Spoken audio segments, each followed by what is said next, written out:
Hello day students, welcome again in this video. तो last के previous video में हम लोग न्यूक्लियोफिलिक सब्स्टिट्यूशन रिएक्शन का बात कर रहे थे, जिसमें हम लोग SN1 एंड SN2 का मैकेनिज्म डिस्कस किए थे। तो आज हम लोग कुछ मेन पॉइंट्स का बात करेंगे SN1 एंड SN2 के बीच में। तो पहला जो फर्स्ट पॉइंट है हमारे पास, that is the substrate. Substrate जो है वो किस तरह का होना चाहिए। तो अगर सबसे पहले हम SN1 का बात करें तो फॉर SN1 रिएक्शन जो सबस्ट्रेट हमारे पास वो 3 डिग्री होना चाहिए। अगर हम with respect to alkyl halide बात करें यहाँ पर, तो इट मीन्स दैट अगर हमारे पास 3 degree substrate tertiary alkyl halide होगा भी, तो this gives the more stable formation of a carbocation. Means 3 degree alkyl halide gives more stable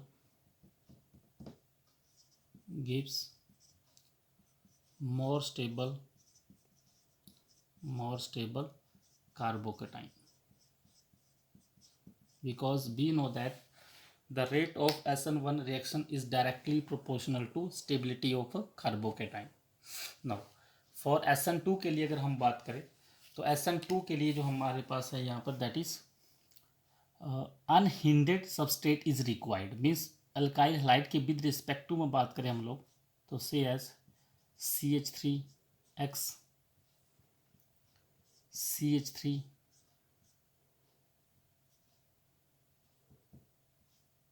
CH3 CH2X CH3 twice CHX something, कुछ इस तरह। जैसे कि इन तीनों में अगर हम लोग बात करें तो सबसे लेस हिंडेड जो सबस्ट्रेट है that is this methyl halide. तो जो रेट ऑफ SN2 रिएक्शन का सबसे ज़्यादा जो होगा that is in case of methyl halide. तो सबसे बेटर जो यहाँ पर होगा फॉर SN2 रिएक्शन को शो करने के लिए that is this methyl halide. Means unhindered substrate is required. ना सेकेंड पॉइंट का बात करें अगर हम लोग न्यूक्लियोफाइल, तो न्यूक्लियोफाइल किस तरह का होना चाहिए यहाँ पर। For SN2 reaction weak nucleophile is used and solvent may be act as nucleophile, and for such reaction in which solvent act as the nucleophile called as सोल्वोलिसिस, उस प्रोसेस को हम लोग बोलेंगे सोल्वोलिसिस। मीन्स ये भी SN1 सेम है। Rate of solvolysis also depends upon stability of the कार्बोकेटाइन्स।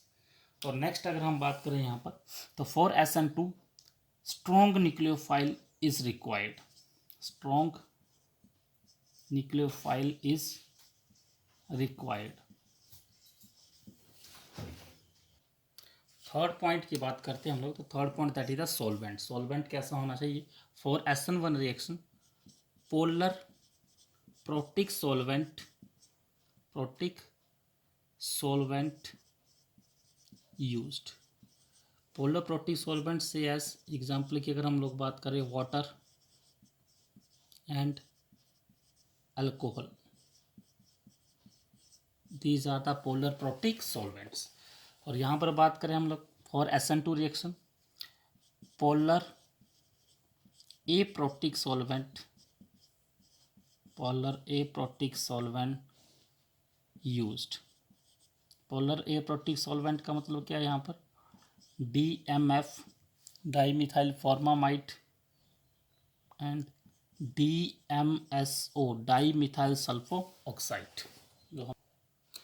तो जैसा कि हम लोग सब प्रीवियस लेक्चर में देखे थे SN2 मैकेनिज्म में जो पोलर एप्रोटिक सॉल्वेंट थे हमारे पास that is DMF and DMSO। Now next जो फोर्थ पॉइंट है हमारे पास दैट इज लिविंग ग्रुप के ऊपर। तो लिविंग ग्रुप एबिलिटी की अगर हम लोग बात करें तो हेलोजन के लिए लिविंग ग्रुप का जो ऑर्डर होगा that is I, then after bromide Cl, then F। तो this order is used for both SN1 and SN2 reaction.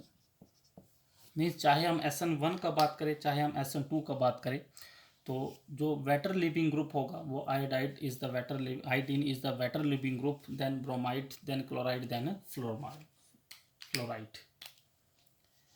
No when group departs from substrate act as weak base and stable anion, और इसी को ही हम लोग बोलते हैं leaving group. कि मीन्स जब सबस्ट्रेट मॉलिक्यूल में से ये ग्रुप्स डिपार्ट्स होंगे then it regards as the weak base and stable anion which is known as the leaving group.